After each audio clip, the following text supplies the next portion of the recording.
What's up, everyone, and welcome to the Long Game Podcast hosted by Thomas Kopelman and Jacob Turner. In each episode, you'll hear us break down financial topics that are relevant to you and your situation. Our goal is to help bring credible financial information to you in short, bite-sized episodes. All opinions expressed on this show are for educational, informational, and entertainment purposes only. Nothing on the Long Game Podcast should be considered advice. Always consult with your team of professionals before making any decisions regarding your finances. What's up, everyone, and welcome back to another episode of the Long Game Podcast. I'm your co-host, Thomas Kopelman, here with me, Jacob Turner. And we also have Jensen Nowakowski on today. So this is the start of a new series. I think one thing that Jacob and I have found is that, people really overlook insurances. And I think a lot of people assume insurances are really important for people with not a lot of wealth, when in reality, insurances are extremely important for people with a lot of wealth. And so we're going to do a series on everything about insurances. We have Jensen on. He's actually the person that I use for pretty much all homeowners, auto, umbrella, business insurances, etc. He owns an awesome brokerage. They kind of work all across the country, which has been really amazing. So I thought he'd be a perfect person to bring on. And the way this series is going to go is we're going to start with auto for episode 1. Episode 2, we're going to go into homeowners and renters. Episode 3, that we're going to go umbrella. And then beyond that, we're still going to hit business insurances. We're going to hit life insurance. We're going to hit disability insurance, and maybe even health insurance as well. So first one today is we're really going to start on auto insurance. And Jensen, when somebody comes and talks to you about auto insurance, I think probably most people think it's really basic. It's really easy to do. But, what is the first thing that comes to your mind about the importance for auto? To your point of it being very easy to do, Progressive and Geico have made that very simple to where you can actually pick your own coverages and get your price right there and buy it online without speaking to anybody. And, that can work sometimes if you know what you need. And so really the when it comes to auto insurance, for one, working with you and people with net worth, like you mentioned, that is the number one question that you need to find out. What is your exposure? How much are you willing to risk, essentially, if you are in an auto accident? And the first thing that comes to mind on the client side is that if I wreck my vehicle, how much do I get, and what happens? What's the process? Well, the reality of it is that the thinking should be switched to, if I unfortunately am in an accident and it's my fault and there's a fatal death, what happens then? That's really the question that needs to be answered to the client, where how much, what does that look like? How does that process go? And so it comes down to a few things, and finding out where the client stands, net worth, and getting them to understand what that process looks like in the worst case scenario. Yeah. And I think, the thing that I find most often, right, is that people focus in on basically lowest cost and lowest deductible. They're like, okay, hey, if I get in a car accident, I want to make sure I don't have to pay a lot out of pocket. I want to make sure I can get my, fender bender fixed or whatever it is. And then they look at the rest of the policy and they say, how do I keep it the cheapest? So they go to basically medical payments, and they go to liability maxes, and they say, all right, well, what's the cheapest one for me? And maybe that might be an okay decision if you're low income, low net worth, maybe pretty young, right? Like right out of college, that might be the right way to do a policy. But what we're thinking about here is, for people who are high income, high net worth, how to structure it, right? And so this is a really hard mindset change, I feel like, for most people to go through. Is when they come in to work with us, this is the way that they think. And it takes a little bit of time to make this mental shift to say, that's actually the exact opposite of what we're trying to optimize for insurance-wise. You paying $500 out of pocket, $1,000, $2,000, $2,500 shouldn't be a big deal. If it is, your financial situation is not set up in the right way. You don't have an emergency fund. You don't have the right amount of cash. You're probably spending too much of your income. And so raising that deductible can be really valuable, right? It's actually a really good way to cut down on costs. And, if you have a $1,500 expense in your auto, on something with your auto, you're not about to put it through insurance because you're going to be worried about premiums. But on the flip side, what you are worried about is exactly what you're talking about, right? You're driving home, your kid's driving home, somebody is driving home in your family. They hit somebody, and whether it's fatal, whether you get sued, whatever it is, you could be out hundreds of thousands of dollars. And I think a lot of people don't realize that, and they might only have $50,000 of coverage in a situation like that, and they're stuck in the idea of, okay, well, either I'm gonna have to file bankruptcy, I'm gonna have to sell my house, liquidate everything I have to give up those dollars. But a lot of people just don't feel like that happens. Yet we all know how dangerous driving is and how many fatalities there are a year driving. Yeah, and so there's quite a few different variables that come into play with auto insurance. One being where you live, how old you are, your driving history, what you're driving, and then even credit-based scoring as well comes into play. And so when it comes to cost, is that important? Yes. Understand also that insurance companies are marketing companies. If you've ever watched TV for any major sports game, you're probably going to see quite a few insurance commercials. A majority of those commercials are built around auto insurance. Why is that? Well, it's because auto insurance. What's that? I said because it's required. Because it's required, and also typically, not for the past 24 months, but typically auto insurance is the line of business that makes the insurance companies the most money. And so that's why the commercials are built around that. But then what do they say at the very end?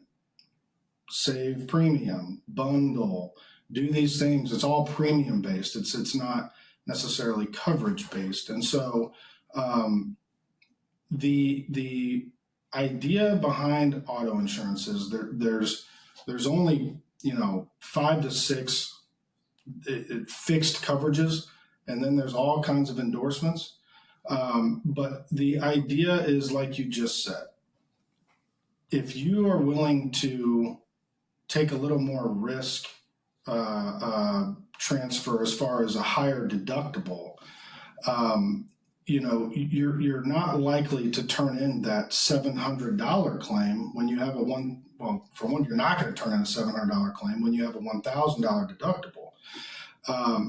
And what I see the most is that people will file those claims. Let's just say that same example, that individual had a $500 deductible, and they filed that claim, and the insurance company paid $200.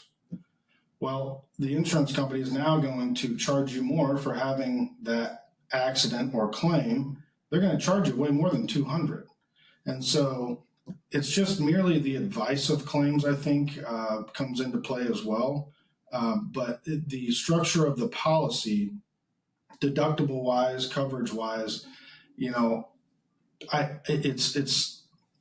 it's mind boggling to me how little information there is out there from the difference between the state minimum liability limit and the cost of that versus quintupling your coverage, and the cost difference is not quintupling in premium. And so I think if anybody who does not have, at least 250,000 bodily injury per person, 500,000 per accident, it would be wise of anyone to just take a look to see how little that increase actually is. And by the way, then if you do that, which I know we'll get into the other segments, but then there's other policies you get with that mitigate that cost along with that. So you're pretty much in the same kind of where you would be by increasing your overall insurance portfolio, if you will. Yeah, I think to almost take a step back too, Jensen, if you could share just what are the coverages that people should be thinking about? We talked a little bit about state minimum coverage. I'm sure some people know what that means. Some people probably that's Greek to them. If we think about bodily injury, property damage, liability coverage, what are the 2 to 3 main coverages that people need to be understanding? If they look at their auto policy today, what should they be looking at? Bodily injury and property damage, because that is for others. And so, I mean, look, you can't predict when an accident is going to happen. You also can't rely on outside sources to fully do what they need to do to enhance your position in that situation. And what I mean by that is, if there's an accident and there are no witnesses and it's a he said, she said, and somebody's injured and, things like that can happen. Well, we live in a world where sometimes those documents don't portray exactly how the accident occurred. And we live in a litigious world where once somebody finds out, if you're driving a 2024 BMW versus a 2014 Honda Civic, obviously there's the perception there shows that the BMW guy has more money, right? So there could be attorneys involved and there could be injuries, and we've all heard it before. I was in a fender bender and now the guy says my neck hurts and I can't work, right? That is all liability based. Physical damage to your vehicle should be the least of your worries, because those are a maximum that is going to pay out is the value of your vehicle. 30,000, 50,000, even 100,000. Okay, that's fine. The liability, however, is there's no fixed number on that. You have no idea what the injury has caused to this individual or family, not only physically but financially. And so liability would be the number one. The coverage A is what I would say is bodily injury and property damage would be the number 1 and 2 items that if I was to look at any auto insurance policy, that would be what I look at. So those are for others. The next item I would look at is the and underinsured motorist coverage, because that is for you and yours. So that coverage comes into play if somebody were to cause an accident and it was not my fault, but then let's just say they don't have enough coverage, right?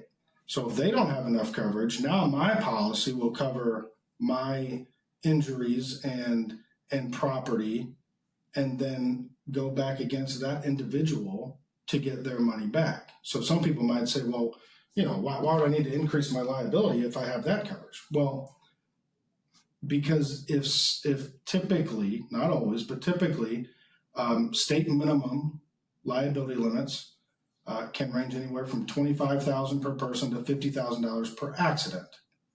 Well, if you don't carry and underinsured coverage at the fullest, then you have to sue that person individually to then be repaid for the medical bills that you are not responsible for. And like it or not, state minimum, you're good luck getting that money back, essentially, is where I'm at with it.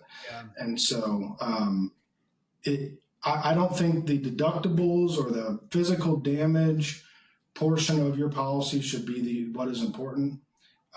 It should be the liability, and typically that is what drives the cost of the auto policy itself. So I just looked at state minimum coverage in the state of Missouri where I'm at. It's $25,000 per person for bodily injury, $50,000 per accident, and $25,000 of property damage. So let's just play this out. All right. There's a lot of cars out there that are $50,000 and up. Okay. If you total that car, you're going to come out of pocket another $25,000 plus, because you're you're only covered for $25,000 of property damage. So that's what we're talking about here. And I think this is really important for people to understand. Auto insurance is not comparing apples to apples. Like, just because you have an auto policy and somebody else has an auto policy and they say they're paying less than you, it doesn't even mean that it's the same coverage. It's not even close to that. Typically what we're recommending is $500 across the board. So that's $500,000 per person, $500,000 per accident, $500,000 property damage.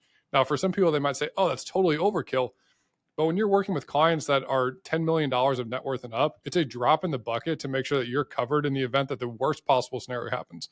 But think about this. Let's say you're a high net worth individual. You're driving a $100,000 Escalade and you crash into another $100,000 Escalade and it totals both those Escalades. Okay. That's $200,000 of property damage right there. And this is something that we're talking like, it is so minimal, the cost to bump these coverages up, that I just think, whether you're high net worth or not, like, this is something that everybody should understand. Like, what risk am I actually taking when I'm driving my vehicle on the road? Well, and I think that's really important. And the other ways is you combine that with the other ways to reduce the cost. The other ways to reduce the cost, right, is you look through and you're like, okay, instead of $500 deductible comprehensive and collision, let's move that up to probably $2,500. Okay, well, emergency road service, that's pretty cheap. If you want to keep it, go ahead and keep it. Car rentals, travel expense, like, that's kind of a toss up if you want to keep it or not. Most of them have pretty low maxes, like, $1,200, and sometimes you go higher. But again, that's not really the big risk that you're facing. And so what I see is a lot of times you can make all of these changes and get it to be within a pretty similar cost. But I do agree, most important things are bodily injury, property damage, uninsured, motor vehicle, and uninsured. Those are like the main parts of it. As long as you have those, I feel like you check the big boxes to protect yourself against the large outlays of cash, right? And again, insurance for high net worth people is protecting against large outlays of cash. That's really it. That's the only goal. You don't need to be overinsured, but again, you don't want to be underinsured and risk the chance of losing hundreds of thousands, if not millions of dollars. I think a lot of times you'll hear this and they think, well, okay, like, lawyers, of course, they say that, or insurance people, of course, they say that.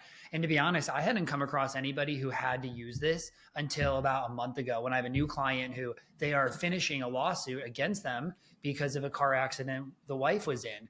Luckily they have this maxed out. They have umbrella insurance. Nothing is coming out of pocket. But if they weren't buttoned up here, it would have been $1.7 million in that lawsuit. Right. And so I think the more and more we can share stories like this, the better it is. Right. We're not trying to scare you or be like, all the bad things are going to happen. But I think it is important for us to show you that those bad things do happen. And if they do happen to you, you're going to wish you paid $200 more, every 6 months for your insurance than saving the $200 over that time. Anything else to add, Jeff? No, I think you hit everything on the head there. So curiosity, out of that 1.7 million, how much of that, if you could speculate or if was physical damage or property damage? That I don't know. They're new clients that are starting soon, and they just told me during our prospect meeting that they know this very well because they're going through it right now. So it's something that I haven't had. I think a lot of it's medical. Yeah, and that's typically so that's all liability, right? So you hit everything on the head there. It is imperative to understand that, again, like I said, to double or triple your coverage does not mean double or triple your premium. Yeah. And, if you can cut out 2 or 3 things on a monthly basis that you may not need to increase your auto insurance portfolio and coverage, it may be worth it to you. And taking a look at where Jacob, you brought up the state of Missouri, 25, 50, 25, right? Yep. So it used to be 10. And that just goes to show you how slow insurance is, because the average cost of a vehicle on the road today is still not 25, it's higher. And so it is in everybody's benefit to just take a quick look, see what you can do, and see how minimal that increase actually is. Because let's be honest, if we could predict that we were going to be in an accident tomorrow and there were going to be 3 injuries that we knew was going to happen, none of us would choose a lower limit than the highest limit there is. Yeah. Yeah. So the question is, yeah. I mean, I couldn't agree more. I think the only last thing to hit on here, right, is you brought up price.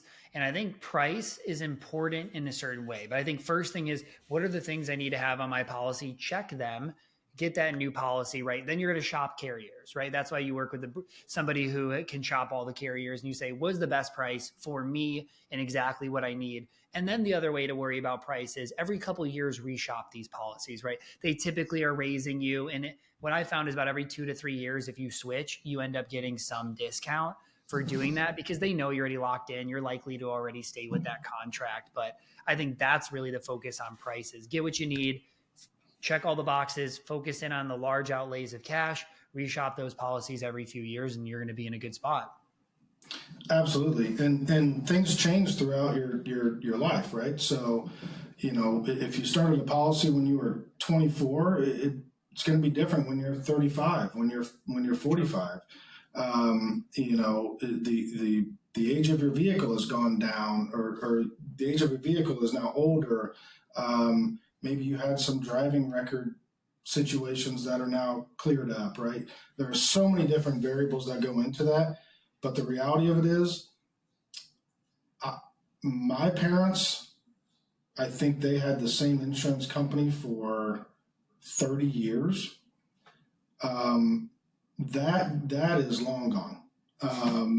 I as much as I work with insurance companies, I can promise you that your name is not on a little gold plate on the CEO's desk, just saying thank you for your business. They realize that the longer you are with them, the higher chance of a claim. So the idea is that so long as we have you, the premium will continue to come in, and the insurance companies invest your premium dollars to see what they can do in low yield situations. But the loyalty aspect of it is not to the company, it's to an agency or a brokerage that is able to have the loyalty to the companies and move you within to be able to find you the best premium on any 12 to 24 to 36 month period. While things in your life change, young drivers, new vehicles, whatever it may be, price is definitely important. The question is, what is the value behind that price? And can I increase my coverage for a lower premium or increase my coverage for the same premium? Yep. Perfect. Okay. I think that's everything that we needed to hit on auto insurance wise. So everybody, thank you for joining us. That was episode 1. We'll see you back next week for episode 2 on homeowners and renters insurance.